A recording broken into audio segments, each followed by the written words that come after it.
Hello, bachcho, let's read the question first. The question says that give an account of Rutherford's experiment of alpha particle scattering.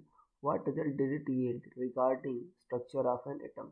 So students, सबसे पहले आपको समझना होगा की concept क्या use हो रहा है.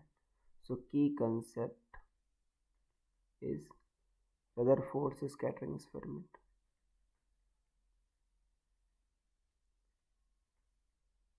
Rutherford's scattering experiment.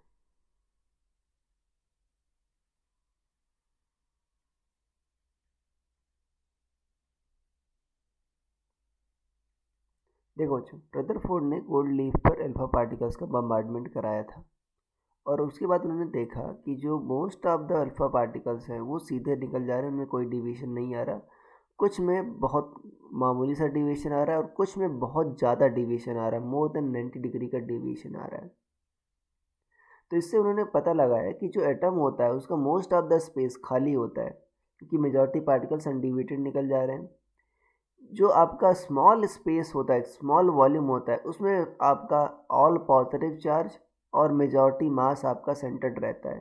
अब ये पॉजिटिव चार्ज अल्फा पार्टिकल भी बच्चों पॉजिटिव चार्ज है, तो जब पॉजिटिव चार्ज की ओर आता है तो रिपेल होता है, जिसके कारण काफ़ी ज़्यादा डिविएशन होता है.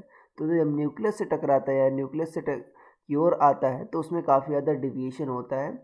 तो इस ठीक है ना, इससे हमको क्या पता चला कि most of the space inside atom क्या है बच्चों, most of space inside atom is empty.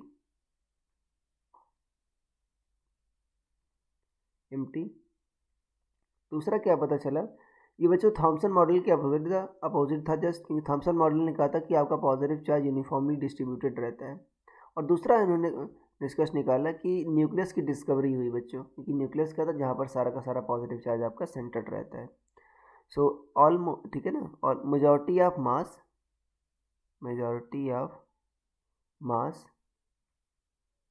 and whole positive charge of atom is centered या concentrated in a small volume inside atom called nucleus.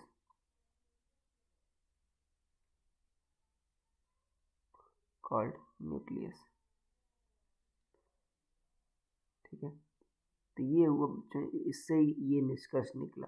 So I hope you understood it well. Best of luck.